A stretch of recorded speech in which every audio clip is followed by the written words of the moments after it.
18वां अध्याय वानप्रस्थ और सन्यासी के धर्म।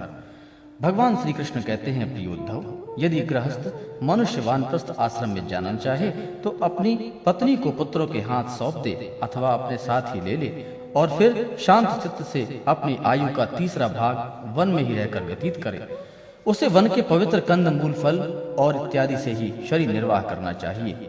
वस्त्र की जगह वृक्षों की छाल पहने अथवा घास पत्ते और मृगछाल से ही काम निकाल ले। केश, रोए, नख और मूछ दाढ़ी स्वरूप शरीर के मल को हटावे नहीं, दातून न करे, जल में घुसकर त्रिकाल स्नान करे और धरती पर ही पड़ा रहे। ग्रीष्म ऋतु में पंचअग्नि तपे, वर्षा ऋतु में खुले मैदान में रहकर वर्षा की बौछार सहे, जाड़े के दिनों में गले तक जल में डूबा रहे। इस प्रकार घोर तपस्या में जीवन व्यतीत करे। कंदमूलों को केवल आग में भूनकर खा ले अथवा समयानुसार पके हुए फल आदि के द्वारा ही काम चला लेवे। उन्हें कूटने की आवश्यकता हो तो ओखली में या सिल पर कूट ले, अन्यथा दांतों से ही चबा चबा कर खा ले। वानप्रस्थाश्रमी को चाहिए कि कौन सा पदार्थ कहाँ से लाना चाहिए, किस समय तक लाना चाहिए, कौन कौन पदार्थ अपने अनुकूल हैं, इन सब बातों को जानकर अपने जीवन निर्वाह के लिए स्वयं ही सब प्रकार के कंद मूल फल आदि ले आवे।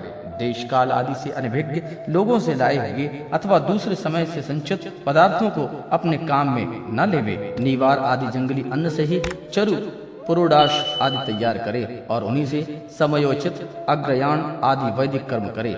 वानप्रस्थ हो जाने पर वेद विहित पशुओं द्वारा मेरा यजन करे और वेद विद्ताओं में वान प्राणी के लिए अग्निहोत्र, दर्श, पौर्णमास और चतुर्मास आदि का वैसा ही विधान किया है जैसे गृहस्थों के लिए है। इस प्रकार घोर तपस्या करते करते मांस सूख जाने के कारण वानप्रस्थी की एक एक नस दिखने लगती है। वह इस तपस्या के द्वारा मेरी आराधना करके पहले तो ऋषियों के लोक में जाता है और फिर वहां से मेरे पास आ जाता है, क्योंकि तप मेरा ही स्वरूप है। प्रिय उद्धव, जो पुरुष बड़े कष्ट से किए हुए मोक्ष देने वाले इस महान तपस्या को स्वर्ग, ब्रह्मलोक आदि छोटे मोटे फलों की प्राप्ति के लिए करता है, उससे बढ़कर मूर्ख और कौन होगा। इसलिए तपस्या का अनुष्ठान निष्काम भाव से ही करना चाहिए। प्यारे उद्धव, वानप्रस्थी जब अपने आश्रमोचित नियम का पालन करने में असमर्थ हो जाए, बुढ़ापे के कारण उसका शरीर कांपने लगे, तब यज्ञाग्नियों को भावना के द्वारा अपने अंतःकरण में आरोपित कर ले और अपना मन मुझ में लगाकर अग्नि में प्रवेश कर जाए। यह विधान केवल उन्हीं के लिए है जो विरक्त नहीं हैं। यदि उनकी समझ में यह बात आ जावे कि काम में कर्मों से उसके फलस्वरूप जो लोग प्राप्त होते हैं वे नरकों के समान ही दुखपूर्ण हैं और मन में लोक परलोक से पूरा वैराग्य हो जाए, तो विधि पूर्वक ज्ञान अग्नियों का परित्याग करके संन्यास ले ले। जो वानप्रस्थी संन्यास होना चाहे वह पहले वेद विधि के अनुसार 8 प्रकार के श्राद्ध और प्रजापत्य यज्ञ से मेरा यज्ञ करे। इसके बाद अपना सर्वस्व ऋत्विज को दे दे, यज्ञग्नियों को अपने प्राणों में लीन कर ले और फिर किसी भी स्थान, वस्तु और व्यक्तियों की अपेक्षा न रख करके स्वच्छंद विचरण करे। उद्धव जी, जब ब्राह्मण संन्यास लेने लगता है तब देवता लोग स्त्री पुत्र आदि सगे संबंधियों का रूप धारण करके उसके संन्यास ग्रहण में विघ्न डालते हैं। वे सोचते हैं कि अरे, यह तो हम लोगों की अवहेलना कर, हम लोगों को लांघ कर परमात्मा को प्राप्त होने जा रहा है। यदि सन्यासी वस्त्र धारण करे तो केवल लंगोटी लगा ले और अधिक से अधिक उसमें ऊपर का एक ऐसा छोटा सा टुकड़ा लपेट ले जिससे कि लंगोटी टक जाए, अथवा आश्रमोचित दंड और कमंडलू के अतिरिक्त और कोई भी वस्तु अपने पास न रखे। यह नियम आपत्ति काल को छोड़कर सदा के लिए है। नेत्रों में धरती देखकर पैर रखे, कपड़े से छान कर जल पिए, मुख से प्रत्येक बात सत्यपूत जल से पवित्र हुई ही निकाले और शरीर में जितने भी काम करे बुद्धि पूर्वक सोच विचार कर ही करे। वाणी के लिए मौन, शरीर के लिए निश्चेष्ट स्थिति और मन के लिए प्राणायाम दंड है। जिसके पास ये तीनों दंड नहीं है वह केवल शरीर पर बांस दंड धारण करने से ही दंडी स्वामी नहीं हो जाता। सन्यासी को चाहिए कि जातिच्युत और गोघाती आदि पतितों को छोड़कर चारों वर्णों की भिक्षा ले। केवल अनिश्चित 7 घरों से जितना मिल जाए उतने से ही संतोष कर लेवे। इस प्रकार भिक्षा लेकर बस्ती के बाहर जलाशय पर जाए, वहां हाथ पैर धोकर जल के द्वारा भिक्षा पवित्र कर ले। फिर शास्त्रोक्त पद्धति से जिन भिक्षा का भाग देना चाहिए उन्हें देकर के जो कुछ बचे उसे मौन होकर खा ले। दूसरे समय के लिए बचा कर न रखे और न अधिक मांग कर ही लाए। सन्यासी को पृथ्वी पर अकेले ही विचार करना चाहिए, उसकी कहीं भी आसक्ति ना हो, सब इंद्रियां अपने वश में हो। वह अपने आप में मस्त रहे, आत्म प्रेम में ही तन्मय रहे, प्रतिकूल से प्रतिकूल परिस्थितियों में भी धैर्य रखे और सर्वत्र समान रूप से स्थित परमात्मा का अनुभव करता रहे। सन्यासी को निर्जन और निर्भय एकांत स्थान में रहना चाहिए। उसका हृदय निरंतर मेरी भावना से विशुद्ध बना रहे। वह अपने आप को मुझसे अभिन्न और अद्वितीय अखंड के रूप में चिंतन करे। वह अपनी ज्ञान निष्ठा के चित्त बंधन और मोक्ष पर विचार करे तथा निश्चय करे कि इंद्रियों का विषयों के लिए विक्षिप्त होना, चंचल होना बंधन है और उनको नियम में रखना ही मोक्ष है। इसलिए सन्यासी को चाहिए कि वह मन एवं पांचों ज्ञानेंद्रियों को जीत ले, भोगों की क्षुद्रता समझकर उनकी ओर से सर्वथा मुख मोड़ ले और अपने आप में ही परम आनंद का अनुभव करे। इस प्रकार वह मेरी भावना से भरकर पृथ्वी में विचरता रहे। केवल भिक्षा के लिए ही नगर, गांव, अहीरों की बस्ती, यात्रियों की टोली में जाए। पवित्र देश, नदी, पर्वत, वन और आश्रमों में परिपूर्ण पृथ्वी पर बिना कहीं ममता छोड़े घूमता फिरता रहे। भिक्षा भी अधिकतर वानप्रस्थियों के आश्रम से ही ग्रहण करे, क्योंकि काटे हुए खेतों के दाने से बनी हुई भिक्षा शीघ्र ही चित्त को शुद्ध कर देती है और उससे बचा खुचा मोह दूर होकर के सिद्धि प्राप्त हो जाती है। विचारवान सन्यासी दृश्यमान जगत को सत्य वस्तु कभी न समझे, क्योंकि यह तो प्रत्यक्ष ही नाशवान है। इस जगत में कहीं भी अपने चित्त को लगाए नहीं। इस लोक और परलोक में जो कुछ करने पाने की इच्छा हो उससे विरक्त हो जाए। सन्यासी विचार करे कि आत्मा में जो मन, वाणी और प्राणों का संगत रूप यह जगत है, वह सारा का सारा माया ही है। इस विचार के द्वारा इसका बोध करके अपने स्वरूप में स्थित हो जाए और फिर कभी उसका स्मरण भी न करे।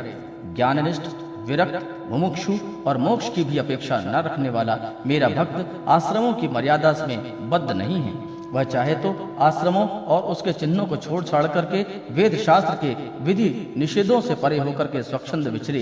वह बुद्धिमान होकर भी बालकों के समान खेले, निपुण होकर भी जड़वत रहे, विद्वान होकर भी पागल की तरह बातचीत करे और समस्त वेद विधियों का जानकार होकर भी पशुवृत्ति से अनियत आचारवान रहे। उसे चाहिए कि वेदों के कर्मकांड भाग की व्याख्या में न लगे, पाखंडता न करे, तर्क वितर्क से बचे और जहाँ कोरा वाद विवाद हो रहा हो वहाँ कोई पक्ष न ले। वह इतना धैर्यवान हो कि उसके मन में किसी भी प्राणी के उद्वेग न हो और वह स्वयं भी किसी प्राणी को उद्विग्न न करे।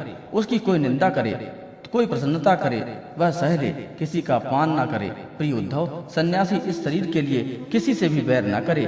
ऐसा वैर तो पशु भी करते हैं। जैसे एक ही चंद्रमा जल से भरे हुए विभिन्न पात्रों में अलग अलग दिखाई देता है, वैसे ही एक ही परमात्मा समस्त प्राणियों में और अपने में स्थित है।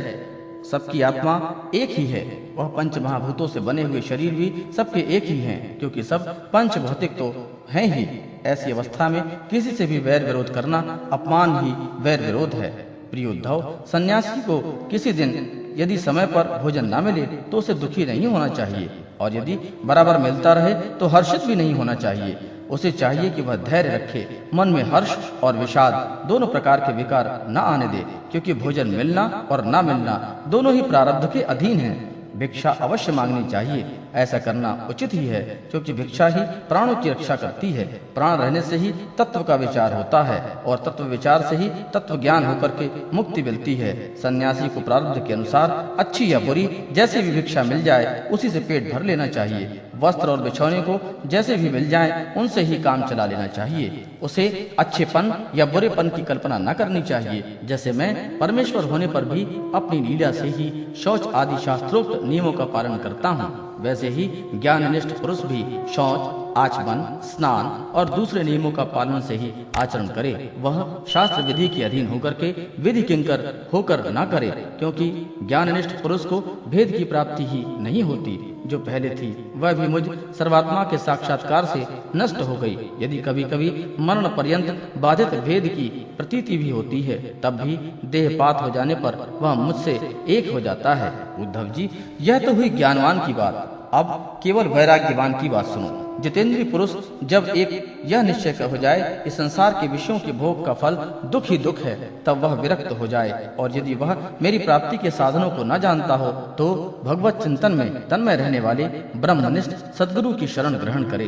वह गुरु की दृढ़ भक्ति करे, श्रद्धा रखे और उनमें दोष कभी ना निकाले। जब तक वह ब्रह्म का ज्ञान हो तब तक बड़े आदर से मुझे ही गुरु के रूप में समझता हुआ उनकी सेवा करे। किंतु जिनसे 5 इंद्रियां और मन इन 6 पर विजय प्राप्त नहीं की है, उनके इंद्रिय रूपी घोड़े और बुद्धि रूपी सारथी बिगड़े हुए हैं। और जिसके हृदय में ज्ञान है और ना तो वैराग्य है, वह यदि त्रिदंडी सन्यासी का वेश धारण कर पेट पालता है तो वह सन्यास धर्म का सत्यानाश ही कर रहा है और अपने पूज्य देवताओं को और अपने आप को अपने हृदय में स्थित मुझको ठगने की चेष्टा करता है। अभी उस वेश मात्र के सन्यासी की वासनाएं क्षीण नहीं हुई हैं, इसलिए वह इस लोक और परलोक दोनों से ही हाथ धो बैठता है। सन्यासी का मुख्य धर्म है शांति और अहिंसा, वानप्रस्थी का मुख्य धर्म है तपस्या और भगवत भक्ति, गृहस्थ का मुख्य धर्म है प्राणियों की रक्षा और यज्ञ याग करना, ब्रह्मचारी का प्रमुख धर्म है आचार्य की सेवा करना।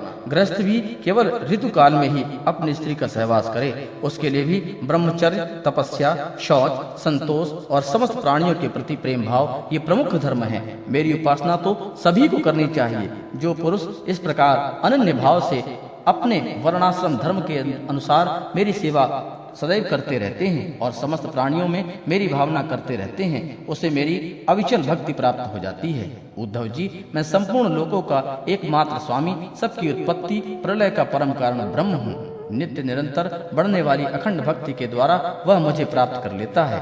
इस प्रकार वह गृहस्थ अपने धर्म पालन के द्वारा अंतःकरण को शुद्ध करके मेरे ऐश्वर्य को, मेरे स्वरूप को जान लेता है और ज्ञान विज्ञान से संपन्न होकर के शीघ्र ही मुझे प्राप्त कर लेता है। मैंने तुम्हें सदाचार स्वरूप वर्णाश्रमों का धर्म बताया है। यदि इस धर्मानुष्ठान में मेरी भक्ति का पुट लग जाए तब तो इसमें अनायास ही परम कल्याण स्वरूप मोक्ष की प्राप्ति हो जाती है। साधु स्वभाव उद्धव, तुमने मुझसे जो प्रश्न किया था उसका उत्तर मैंने दे दिया और यह बतला दिया कि अपने धर्म का पालन करने वाला भक्त मुझ परब्रह्म स्वरूप को किस प्रकार प्राप्त होता है।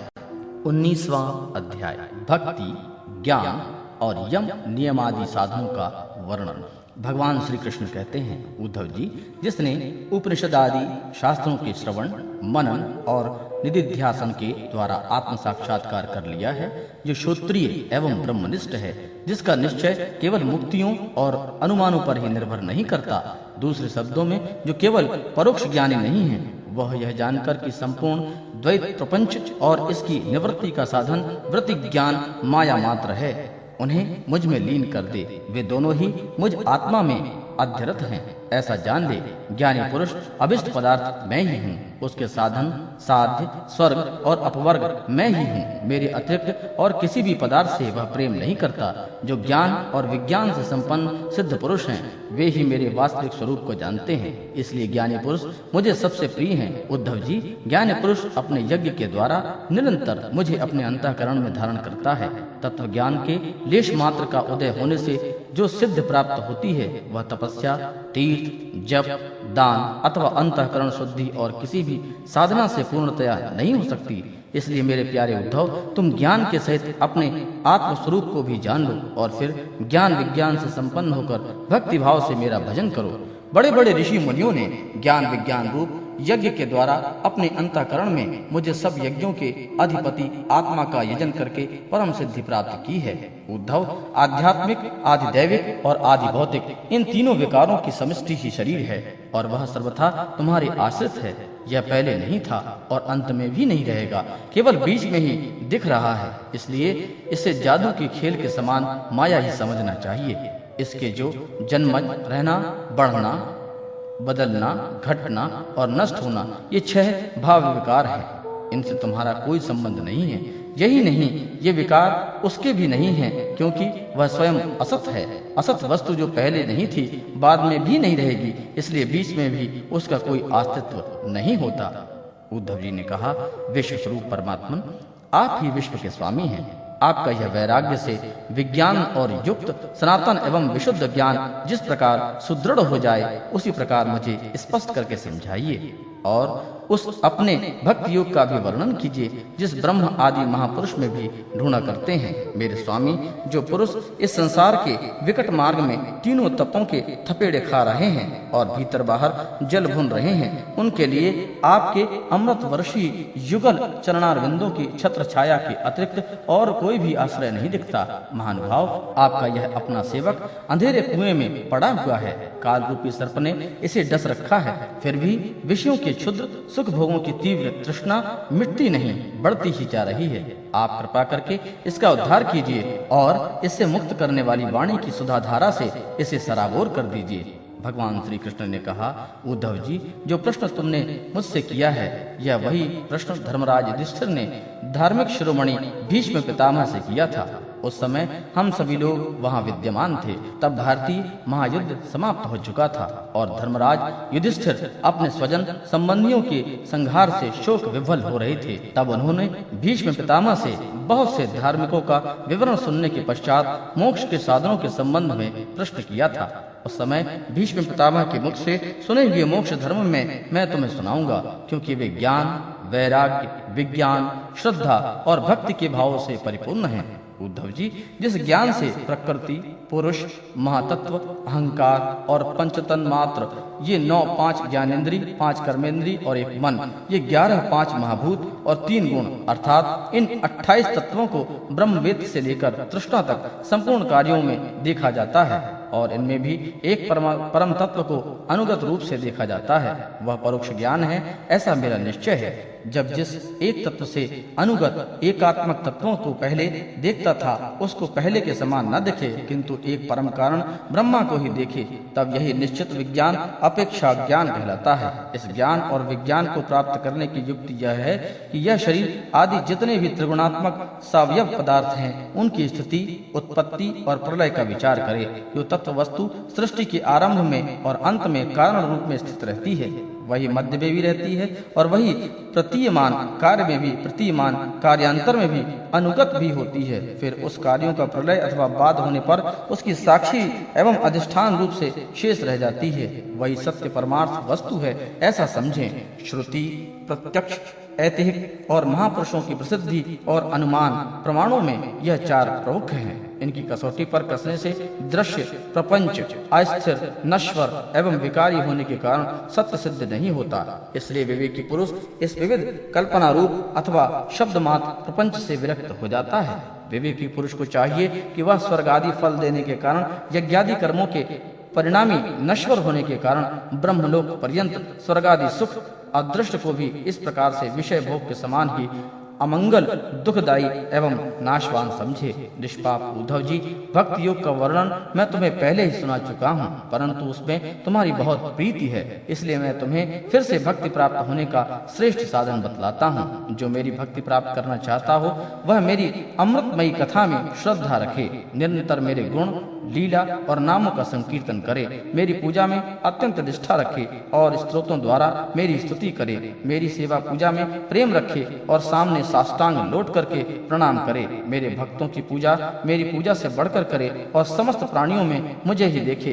अपने एक एक अंग की चेष्टा केवल मेरे लिए ही करे, वाणी से मेरे लिए ही गुणों का गान करे और अपना मन भी मुझे ही अर्पित कर दे तथा सारी कामनाएं छोड़ करके मेरे लिए धन, भोग और प्राप्त सुख का भी परित्याग कर दे और जो कुछ यज्ञ, दान, हवन, जप, व्रत और तप किया जाए वह सब मेरे लिए ही करे। उद्धव जी, जो मनुष्य इन धर्मों का पालन करते हैं और मेरे प्रति आत्मनिवेदन कर देते हैं, उनके हृदय में मेरी प्रेममयी भक्ति का उदय होता है और जिसे मेरी भक्ति प्राप्त हो गई उसके लिए और किसी दूसरी वस्तु का प्राप्त होना शेष रह जाता है। इस प्रकार के धर्मों का पालन करने से चित्त में जब सत्व गुण की वृद्धि हो जाती है और वह शांत होकर आत्मा में लग जाता है, उस समय साधक को धर्म, ज्ञान, वैराग्य और ऐश्वर्य स्वयं ही प्राप्त हो जाते हैं। यह संसार विविध कल्पनाओं से भरपूर है। सच पूछो तो इसका नाम तो है किंतु कोई वस्तु नहीं है। जब चित्त इसमें लगा दिया जाता है तब इंद्रियों के साथ इधर उधर भटकने लगता है। इस प्रकार चित्त में सत्वगुण की बाढ़ आ जाती है, वह असत वस्तुओं में लग जाता है और उसी धर्म, ज्ञान आदि लुप्त हो जाते हैं। वह अधर्म, अज्ञान और मोह का भी घर बन जाता है। उद्धव, जिससे मेरी भक्ति हो वह धर्म है, जिससे ब्रह्मा और आत्मा की एकता का साक्षात्कार हो वही ज्ञान है। विषयों से असंग निर्लेप रहना ही वैराग्य है और अणिमादि सिद्धियां ही ऐश्वर्य हैं। उद्धव जी ने कहा, रिपुसूदन, यम और नियम कितने प्रकार के हैं? श्री कृष्ण, शम क्या है? दम क्या है? प्रभु, तितिक्षा और धैर्य क्या है? आप मुझे दान, तपस्या, शूरता, सत्य और ऋत का भी स्वरूप बतलाइए। त्याग क्या है? अभिष्ट धन कौन सा है? यज्ञ किसे कहते हैं और दक्षिणा क्या वस्तु है? श्रीमान केशव, पुरुष का सच्चा बल क्या है? भग किसे कहते हैं और लाभ क्या वस्तु है? उत्तम दीक्षा, लज्जा, श्री तथा सुख और दुख क्या है? पंडित और मूर्ख के लक्षण क्या है? सुमार्ग और कुमार्ग का क्या लक्षण है? स्वर्ग और नरक क्या है? भाई बंधु किसे मानना चाहिए और घर क्या है? धनवान और निर्धन किसे कहते हैं? कृपण कौन है? ईश्वर किसे कहते हैं? भक्तवत्सल प्रभु, आप मेरे इन प्रश्नों का कृपया उत्तर दीजिए, साथ ही इनके विरोध भावों को भी व्याख्या कीजिए। भगवान श्री कृष्ण ने कहा, यम 12 हैं। वे कौन से हैं? उन्हें सुनो। अहिंसा, सत्य, आस्तेय, आस्तेय अर्थात चोरी न करना, असंगता, लज्जा, संचय, आस्तिकता, ब्रह्मचर्य, मौन, स्थिरता, क्षमा और अभय। नियमों की संख्या भी 12 ही है। शौच, पवित्रता, जप, तप, हवन, श्रद्धा, अतिथि सेवा, मेरी पूजा, तीर्थ यात्रा, परोपकार की चेष्टा, संतोष और गुरु सेवा। इस प्रकार यम और नियम दोनों की संख्या भी 12 है। ये सकाम और निष्काम दोनों प्रकार के साधनों के लिए उपयोगी हैं। उद्धव जी, जो पुरुष इसका पालन करते हैं वे यम और नियम उनकी इच्छानुसार उन्हें भोग और मोक्ष दोनों प्रदान करते हैं। बुद्धि का मुझ में लग जाना ही शम है, इंद्रियों का संयम ही दम है, न्याय से प्राप्त दुख के सहने का नाम तितिक्षा है, जिह्वा और जननेन्द्रिय पर विजय प्राप्त करना धैर्य है, किसी से द्रोह न करना, सबको अभय देना दान है, कामनाओं का त्याग करना ही तप है और अपनी वासनाओं पर विजय प्राप्त करना ही शूरता है। सर्वत्र समस्वरूप सत्य स्वरूप परमात्मा का दर्शन ही सत्य है। इसी प्रकार सत्य और मधुर भाषण को ही महात्माओं ने ऋत कहा है। कर्मों के आसक्त न होना ही शौच है, कामनाओं का त्याग ही सच्चा संन्यास है, धर्म ही मनुष्यों का अभिष्ट धन है, मैं परमेश्वर ही यज्ञ हूँ, ज्ञान का उपदेश देना ही दक्षिणा है, प्राणायाम ही श्रेष्ठ बल है, मेरा ऐश्वर्य ही भग है, मेरी श्रेष्ठ भक्ति ही उत्तम लाभ है। सच्ची विद्या वही है जिससे ब्रह्म और आत्मा का भेद मिट जाता है। पाप करने से घृणा होने का नाम ही लज्जा है। निरपेक्षता आदि गुण ही शरीर का सच्चा सौंदर्य श्री है। सुख और दुख दोनों भावना का सदा के लिए नष्ट हो जाना ही सुख है।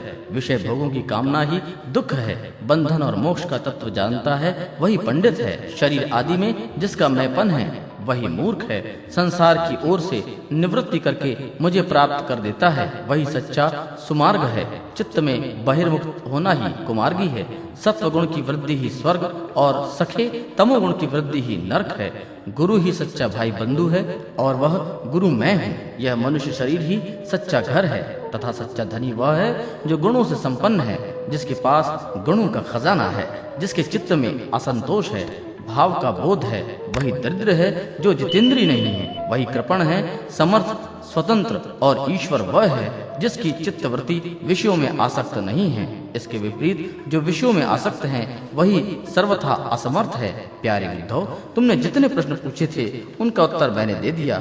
इनको समझ लेना मोक्ष मार्ग के लिए सहायक है। मैं तुम्हें गुण और दोषों का अलग अलग कहाँ तक वर्णन करूं, उनका सारांश इतने में ही समझ लो कि गुणों और दोषों पर दृष्टि डालना ही सबसे बड़ा दोष है और गुण दोषों पर दृष्टि न जाकर अपने शांत निसंकल्प स्वरूप से स्थिर रहे वही सबके लिए सबसे बड़ा गुण है। 20वां अध्याय ज्ञान योग, कर्म योग और भक्ति योग। उद्धव जी ने कहा, कमल नयन श्री कृष्ण, आप सर्वशक्तिमान हैं। आपकी आज्ञा ही वेद है। उसमें कुछ कर्मों को करने की विधि है और कुछ कर्मों को करने का निषेध है। यह विधि निषेध कर्मों के गुण और दोषों की परीक्षा करके ही होता है। वर्णाश्रम भेद, प्रतिलोम और अनुलोम स्वरूप, वर्ण संस्कार, कर्मों के उपयुक्त और अनुपयुक्त, द्रव, देश, आयु और काल तथा स्वर्ग और नरक के भेदों का बोध भी वेदों से ही होता है। इसमें संदेह नहीं कि आपकी वाणी ही वेद है, परंतु उसमें विधि निषेध ही तो भरा पड़ा है। यदि उसमें गुण और दोषों में भेद करने वाली दृष्टि न हो तो वह प्राणियों का कल्याण करने में समर्थ ही कैसे हो। सर्वशक्तिमान परमेश्वर आपकी वाणी वेद ही पितर, देवता और मनुष्यों के लिए श्रेष्ठ मार्ग दर्शक का काम करता है, क्योंकि उसी के द्वारा स्वर्ग, मोक्ष आदि अदृष्ट वस्तुओं का बोध होता है। और इस विषय में किसका कौन सा साध्य है और क्या साधन, इसका निर्णय भी उसी से होता है। प्रभु, इसमें संदेह नहीं कि गुण और दोषों में भेद दृष्टि आपकी वाणी वेद के अनुसार ही है, किसी की अपनी कल्पना नहीं। परंतु प्रश्न तो यह है कि आपकी वाणी ही भेद का निषेध भी करती है। यह विरोध देखकर मुझे भ्रम हो रहा है। आप कृपा करके मेरा यह भ्रम मिटाइए। भगवान श्री कृष्ण ने कहा, प्रिय उद्धव, मैंने ही वेदों में एवं अन्य भी मनुष्यों का कल्याण करने के लिए आधिकारिक भेद से 3 प्रकार के योगों का उपदेश किया है, ज्ञान, कर्म और भक्ति। मनुष्य में परम कल्याण के लिए इसके अतिरिक्त कोई अन्यत्र दूसरा उपाय नहीं है।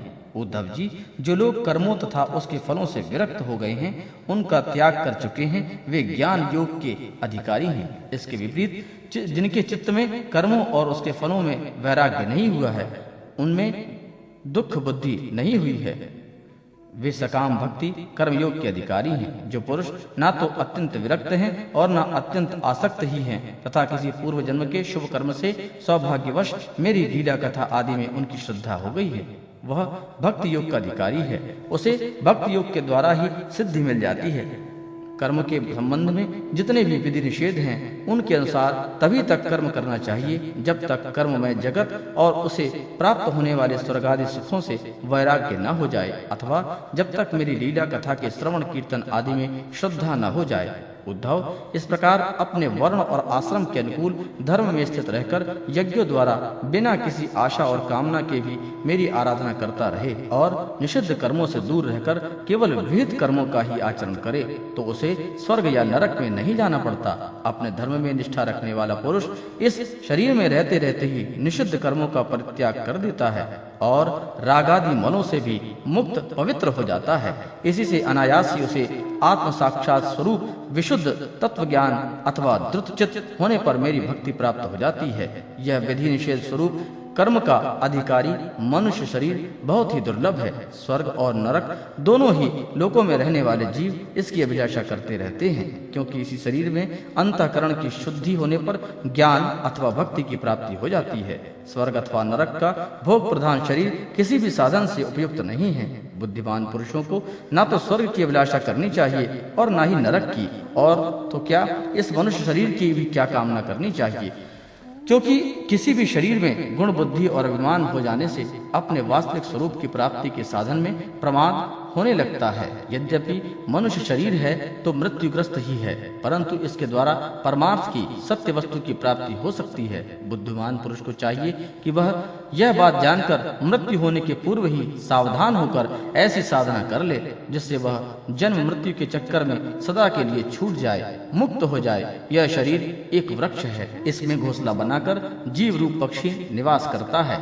इसे यमराज के दूत प्रतिक्षण काट रहे हैं। जैसे पक्षी कटते हुए वृक्ष को छोड़कर उड़ जाता है, वैसे ही अनासक्त जीव भी इस शरीर को छोड़कर मोक्ष का भागी बन जाता है, परंतु आसक्त जीव दुख ही भोगता रहता है। प्रिय उद्धव, ये दिन और रात क्षण क्षण में शरीर की आयु को क्षीण कर रहे हैं। यह जानकर भी जो भय से कांप उठता है, वह व्यक्ति इसमें आसक्ति छोड़कर परम तत्व का ज्ञान प्राप्त कर लेता है और फिर इसके जीवन मरण के निरपेक्ष होकर अपने आत्मा में ही शांत हो जाता है।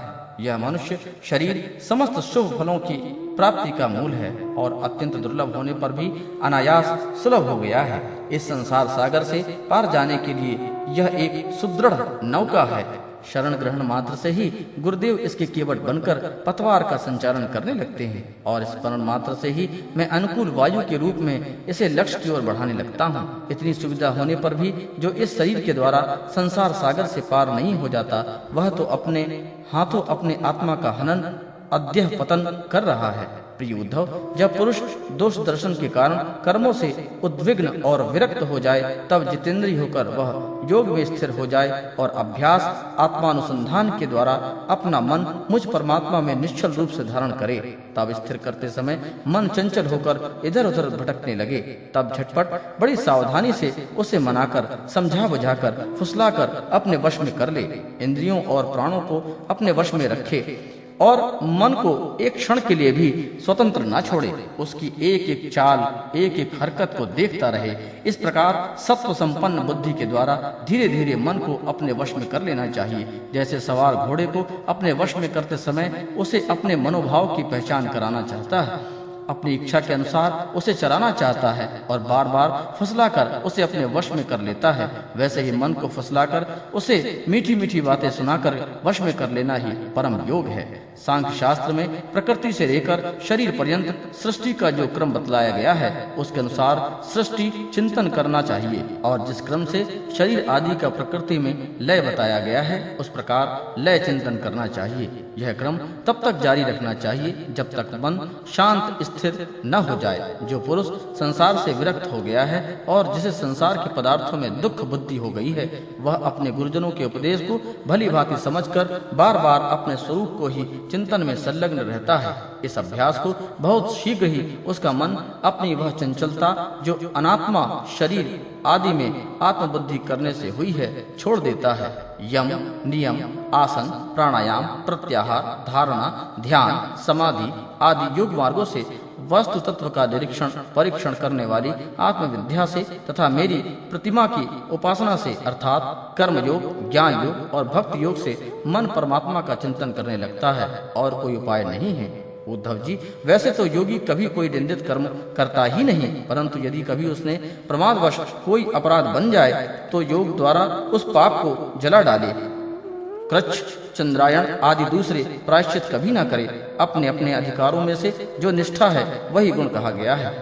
इस गुण दोष और विधि निषेध के विधान से यही तात्पर्य निकलता है कि किसी प्रकार विषयासक्ति का परित्याग हो जाए, क्योंकि कर्म तो जन्म से ही अशुद्ध है, अनर्थ के मूल है। शास्त्र का तात्पर्य उसका नियंत्रण नियमन ही है। जहाँ तक हो सके प्रवृत्ति का संकोच ही करना चाहिए। जो साधक समस्त कर्मों से विरक्त हो गया हो, उनमें दुख बुद्धि रखता हो, मेरी लीला कथा के प्रति श्रद्धालु हो और यह भी जानता हो कि सभी भोग और भोग वासनाएं दुख स्वरूप हैं, किंतु इतना सब जानकर भी जो उसके परित्याग में समर्थ ना हो, उसे चाहिए कि उन भोगों को तो भोग ले, परंतु उन्हें सच्चे हृदय से दुखजनक समझे और मन ही मन उनकी निंदा करे तथा उन्हें अपना दुर्भाग्य ही समझे। साथ ही इस दुविधा की स्थिति से छुटकारा पाने के लिए श्रद्धा, दृढ़ निश्चय और प्रेम से मेरा भजन करे। इस प्रकार मेरे बताए हुए भक्ति योग के द्वारा निरंतर मेरा भजन करने से मैं उस साधक के हृदय में आकर बैठ जाता हूँ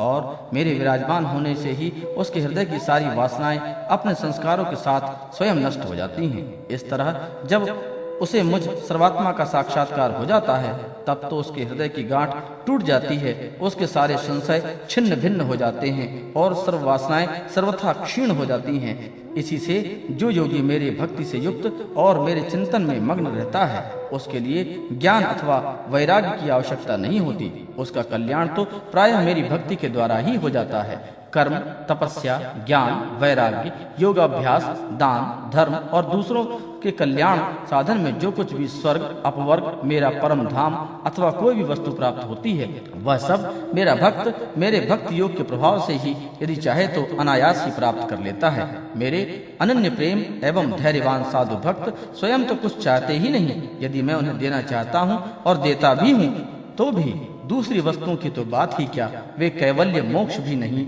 लेना चाहते। उद्धव जी, सबसे श्रेष्ठ एवं महान निश्रेयस परम कल्याण के लिए निरपेक्षता का ही दूसरा नाम है। इसलिए जो निष्काम और निरपेक्ष होता है उसी को मेरी भक्ति प्राप्त होती है। मेरे अनन्य प्रेम भक्तों का और उस समदर्शी महात्माओं का जो बुद्धि से अतीत परम तत्व को प्राप्त हो चुके हैं, इन विधि और निषेध के होने वाले पुण्य और पाप से कोई संबंध नहीं है। इस प्रकार से जो लोग मेरे बताए हुए इन भक्ति, ज्ञान और कर्म मार्गों का आश्रय लेते हैं, वे मेरे परम कल्याण स्वरूप धाम को प्राप्त होते हैं, क्योंकि वे परम ब्रह्म तत्व को जान लेते हैं। 21वां अध्याय, गुण दोष व्यवस्था का स्वरूप और रहस्य। भगवान श्री कृष्ण कहते हैं, प्रिय उद्धव, मेरी प्राप्ति के 3 मार्ग हैं, भक्ति योग, ज्ञान योग और तीसरा है कर्म योग। जो इन्हें छोड़कर चंचल इंद्रियों के द्वारा क्षुद्र भोग भोगते रहते हैं, वे बार बार जन्म मृत्यु रूप संसार के चक्कर में भटकते रहते हैं। अपने अपने अधिकार के अनुसार धर्म में दृढ़ निष्ठा रखना ही गुण कहा गया है और इसके विपरीत अनाधिकार चेष्टा करना दोष है। तात्पर्य यह है कि गुण और दोष दोनों की व्यवस्था अधिकार के अनुरूप की जाती है, किसी वस्तु के अनुसार नहीं। वस्तुओं के समान होने पर भी शुद्ध अशुद्ध, गुण दोष और शुभ अशुभ आदि का विधान किया जाता है। उसका अभिप्राय यह है कि पदार्थ का ठीक ठीक निरीक्षण परीक्षण हो सके और उसमें संदेह उत्पन्न करके ही यह योग्य है कि अयोग्य, स्वाभाविक प्रवृत्तियों को नियंत्रित संकुचित किया जा सके, उनके द्वारा धर्म संपादन कर सके, समाज का व्यवहार ठीक ठीक चला सके और अपने व्यक्तिगत जीवन में निर्वाह भी सुविधा से हो।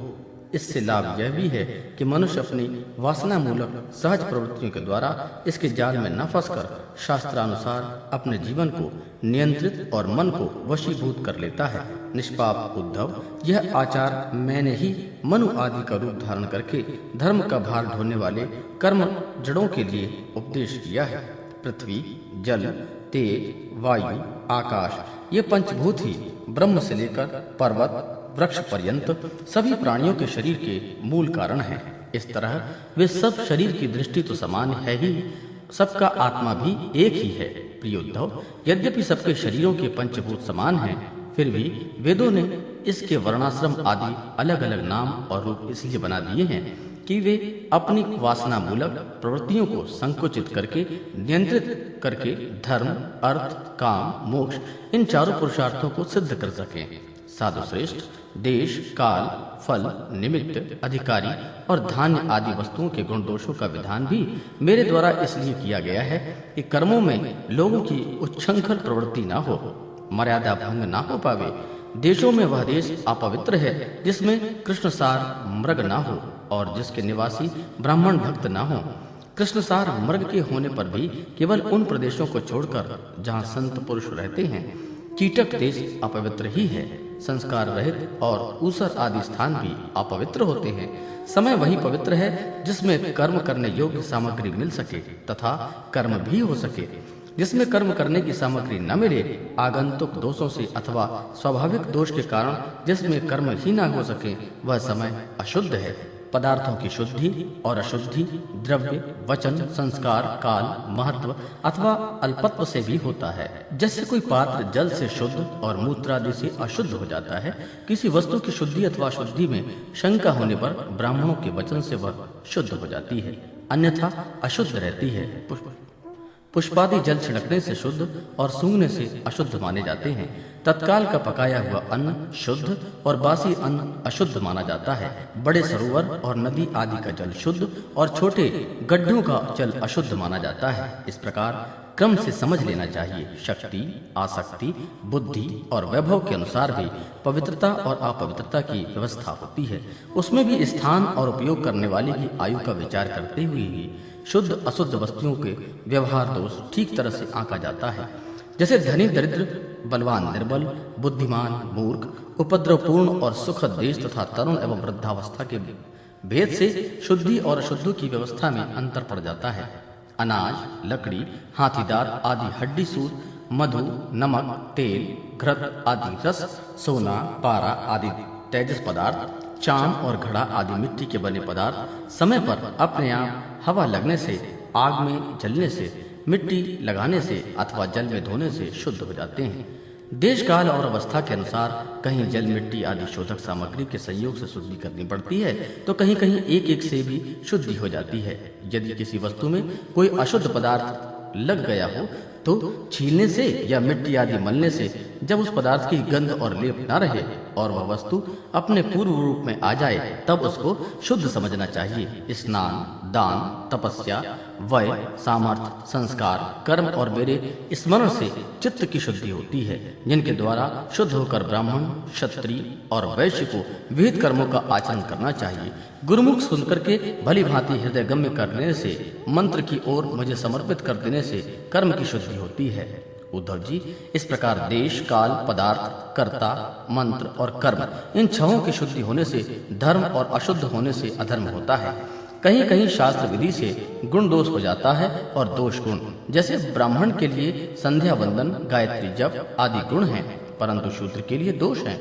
और दूध आदि का व्यापार वैश्य के लिए विहित है, परंतु ब्राह्मण के लिए अत्यंत निषिद्ध है।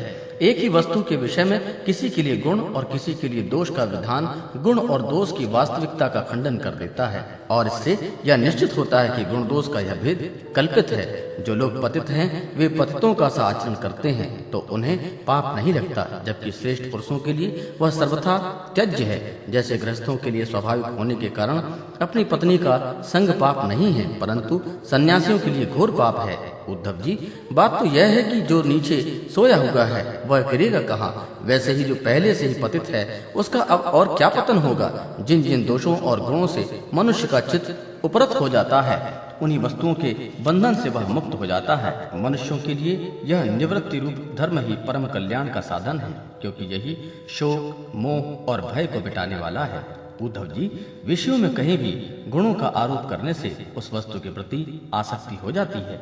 आसक्ति होने से उसे अपने पास रखने की कामना हो जाती है, और इस कामना की पूर्ति में किसी प्रकार की बाधा पड़ने पर लोगों में परस्पर कलह होने लगता है। कलह से असह्य क्रोध की उत्पत्ति होती है, और क्रोध के समय अपने हित अहित का बोध नहीं रहता, अज्ञान छा जाता है। इस अज्ञान से शीघ्र ही मनुष्य के कार्यकारी का निर्माण करने वाले व्यापक चेतना शक्ति लुप्त हो जाती है।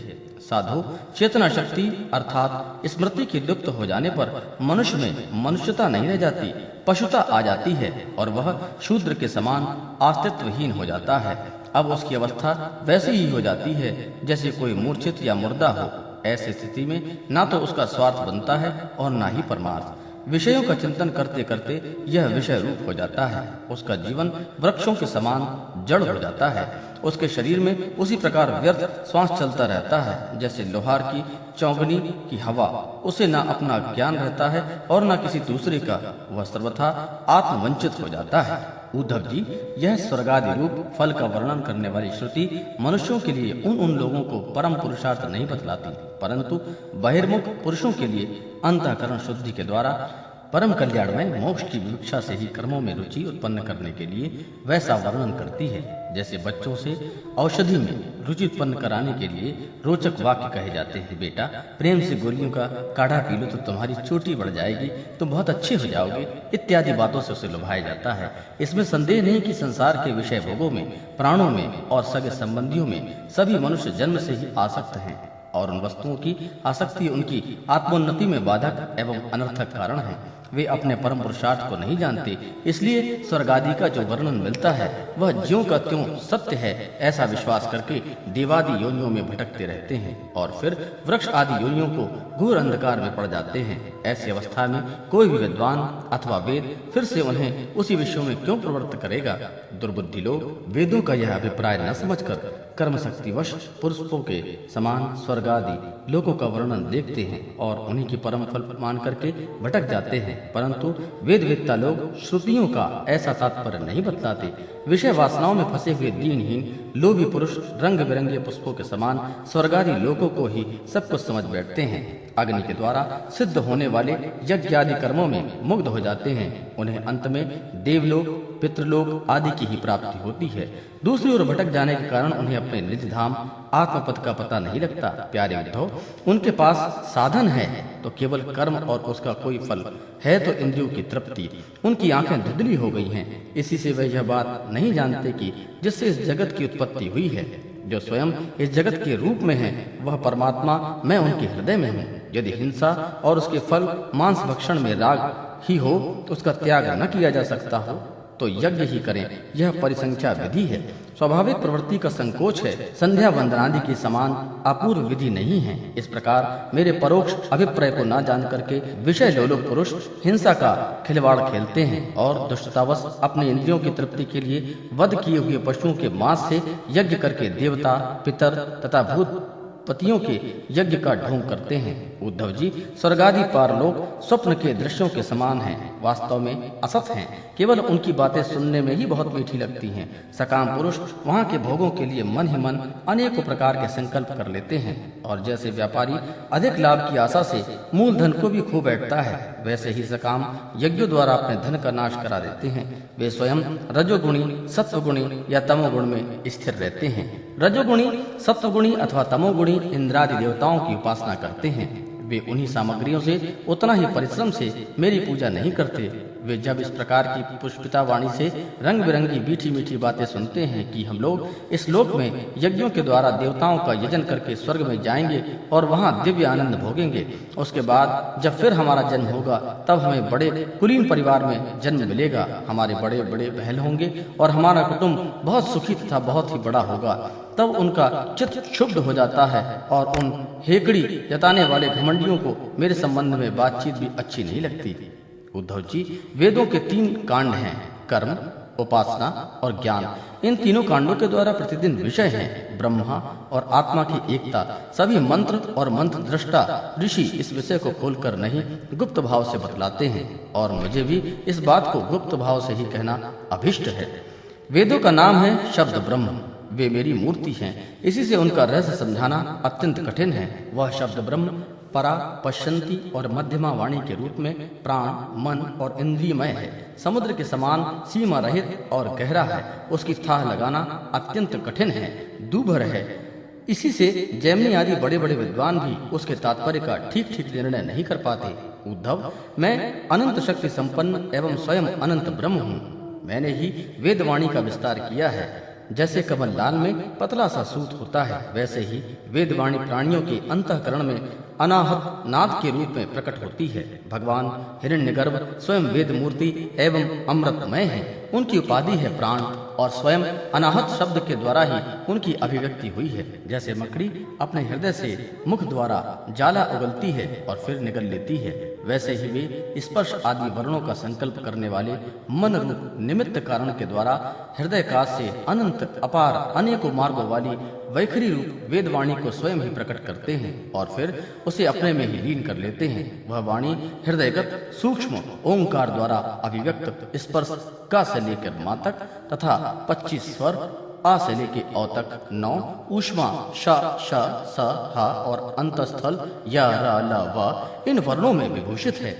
उनमें ऐसे छंद हैं जिसमें उत्तरोत्तर 4-4 वर्ण बढ़ते जाते हैं और उनके द्वारा विचित्र भाषा के रूप में वह विस्तृत हुई है। 4-4 अधिक वर्णों वाले छंदों में से कुछ ये हैं। पहला गायत्री, उष्णिक, अनुष्टुप, वृहति, पंक्ति, त्रिष्टुप, जगति, अतिछंद, अत्यष्टि, अतिजगति और विराट। वह वेदवाणी कर्मकांड में क्या विधान करती है, उपासना कांड में किन देवताओं का वर्णन करती है और ज्ञान कांड में किन प्रतीतियों का अनुवाद करके उनमें अनेकों प्रकार के विकल्प करती है। इन बातों का इस संबंध में श्रुति के रहस्य को मेरे अतिरिक्त और कोई नहीं जानता। मैं तुम्हें स्पष्ट बता देता हूँ, सभी श्रुतियाँ कर्मकांड में मेरा ही विधान करती हैं, उपासना कांड में उपास्य देवता के स्वरूप में मेरा ही वर्णन करती हैं और ज्ञान कांड में आकाश आदि रूप से मुझे ही अन्य वस्तुओं का आरोप करके उनका निषेध कर देती हैं। संपूर्ण श्रुतियों का बस इतना ही तात्पर्य है कि वे मेरा आश्रय लेकर मुझ में भेद का आरोप करती हैं, माया मह कहकर उनका अनुवाद करती हैं और अंत में सबका निषेध करके मुझ में ही शांत हो जाती हैं और केवल अधिष्ठान रूप से मैं ही शेष रह जाता हूँ। 22वां अध्याय, तत्वों की संख्या और पुरुष प्रकृति विवेक। उद्धव जी ने कहा, प्रभु विश्वेश्वर, ऋषियों ने तत्वों की संख्या कितनी बतलाई है? आपने तो अभी 19वें अध्याय में 9, 11, 5 और 3 अर्थात कुल 28 तत्व गिनाए हैं। यह तो हम सुन चुके हैं, किंतु कुछ लोग 26 तत्व बतलाते हैं तो कुछ 25, कुछ 7, 9 अथवा 6 स्वीकार करते हैं, कोई 4 तत्व बताते हैं तो कोई 11। इस प्रकार किन्हीं किन्हीं ऋषियों के मत में उनकी संख्या 17 है, कोई 16 और कोई 13 बतलाते हैं। सनातन श्री कृष्ण ऋषि मुनि इतनी भिन्न भिन्न संख्याएं किस अभिप्राय से बतलाते हैं? आप कृपा करके हमें बतलाइए। भगवान श्री कृष्ण जी ने कहा, उद्धव, वेदज्ञ ब्राह्मण इस विषय में जो कुछ कहते हैं वह सब ठीक है, क्योंकि सभी तत्व सब में अंतर्भूत हैं। मेरी माया को स्वीकार करके क्या कहना असंभव है। जैसे तुम कहते हो वह ठीक नहीं है, मैं जो कहता हूँ वही यथार्थ है। इस प्रकार जगत के कारण के संबंध में विवाद इसलिए होता है कि मेरी शक्तियाँ सत्व, रज आदि गुणों और उनकी वृत्ति का रहस्य लोग समझ नहीं पाते, इसलिए वे अपनी अपनी मनोवृत्ति पर ही आग्रह कर बैठते हैं। सत्व आदि गुणों के क्षोभ से ही यह विविध कल्पना रूप प्रपंच, जो वस्तु नहीं केवल नाम है, उठ खड़ा हुआ है।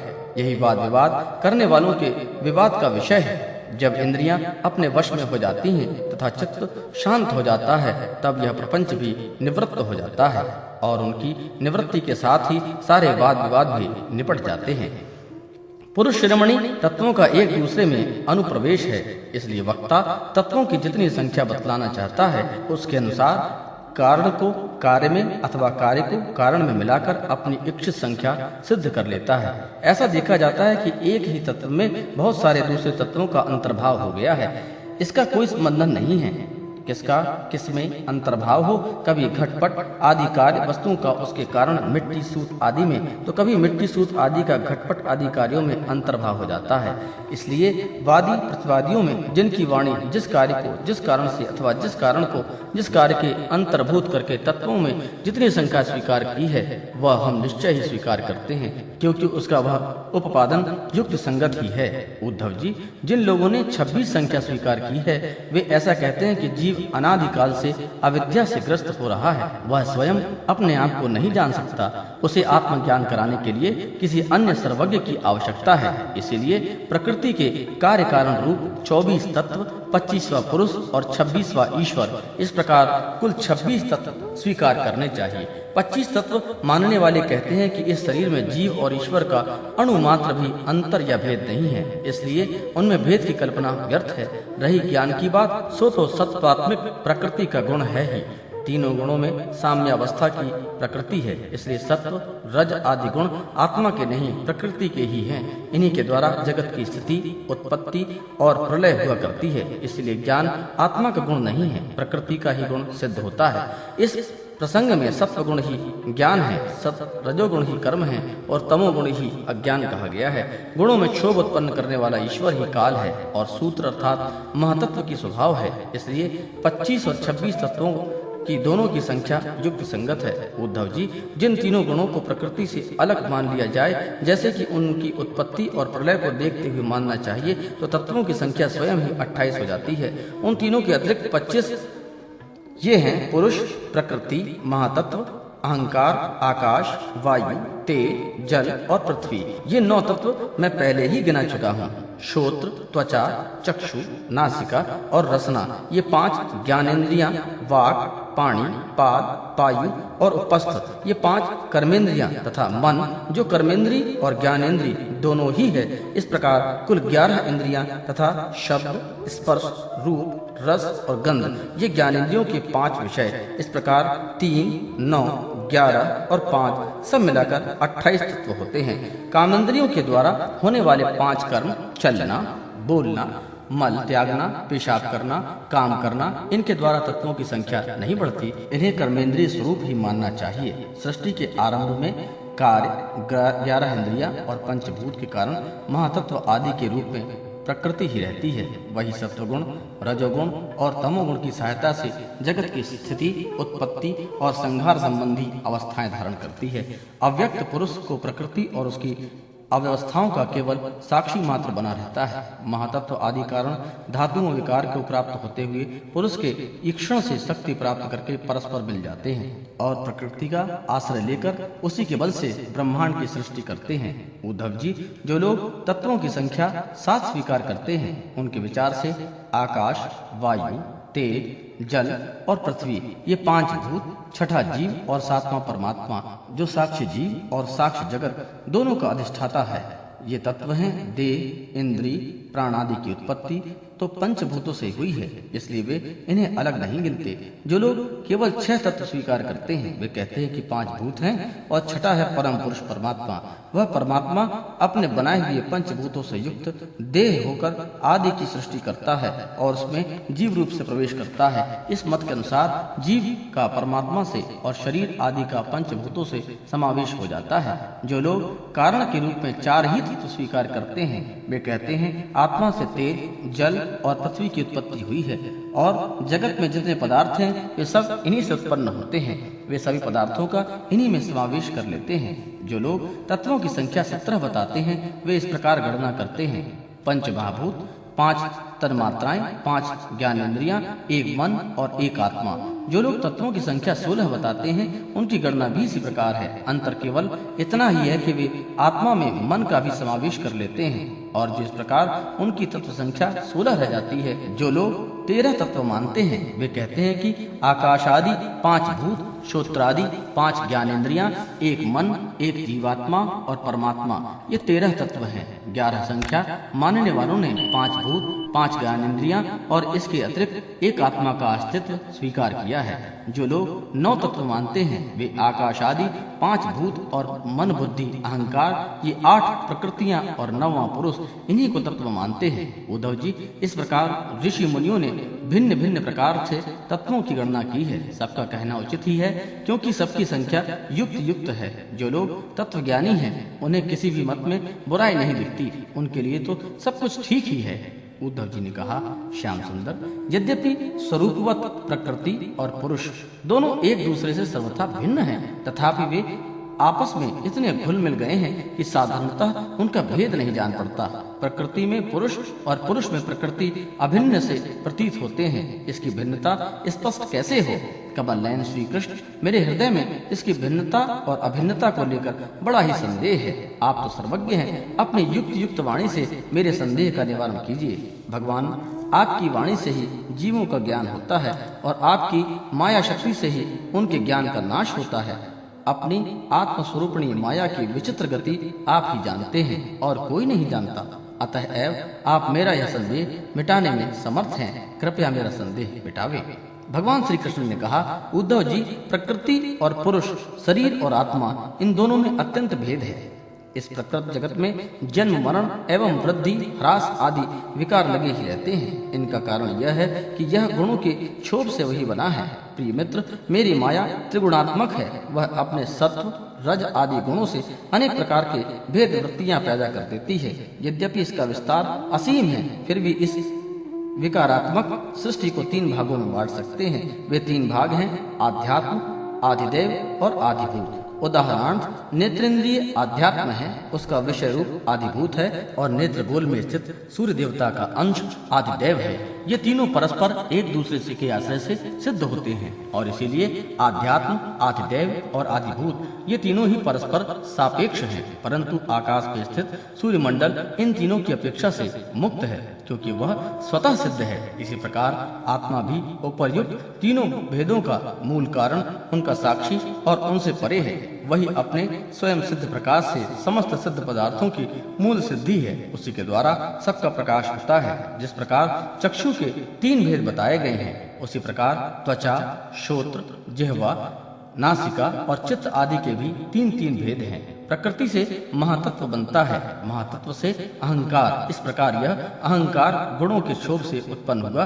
प्रकृति ही एक विकार है। अहंकार के 3 भेद हैं: सात्विक, तामस और राजस।